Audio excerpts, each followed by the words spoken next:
ఎవరు ఫిట్నెస్ కోసము మీ దగ్గరికి వచ్చే వాళ్ళందరూ ఎవరు పని చేయడం లేదు.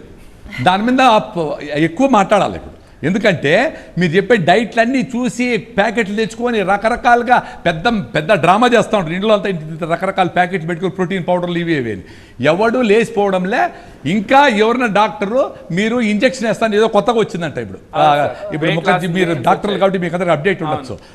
నెలకు వెయిట్ లాస్ ఇంజక్షన్ అంట, 6 నెలలకు ఒక ఇంజక్షన్ వేసుకుంటే నువ్వేం చేయనక్కర్లేదంట.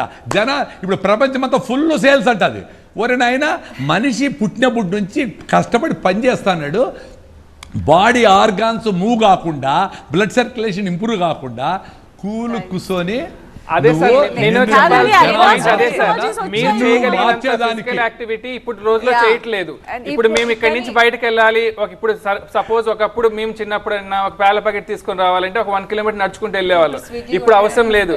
మిడ్ నైట్ అయినా బ్లింకిట్ స్విగ్గీ ఏదో చేస్తే మాకు వచ్చేస్తుంది. సో అవసరం లేదు కాదు, అవసరం రా లేకపోతే సస్తారా అని చెప్పాలా. ఎందుకంటే మదర్స్ కి హిమోగ్లోబిన్ లేదు.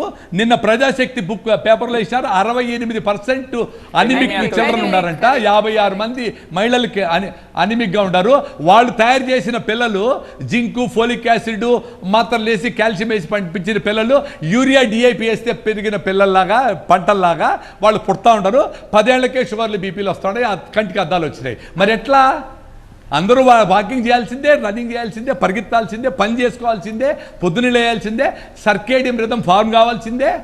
అప్పుడు జరుగుతుంది. ఇప్పుడు కరెక్ట్ గా చెప్పారు. సర్కేడియన్ రిథం, ఇన్సులిన్ రెసిస్టెన్సీ, ఆటోఫేగి మీరు చెప్తున్నవే. మీరు తెలుగులో చెప్తున్నారు, మేము కొత్త కొత్త పదాలు చెప్పేసి చెప్తున్నాం, అంతకనే లేదు.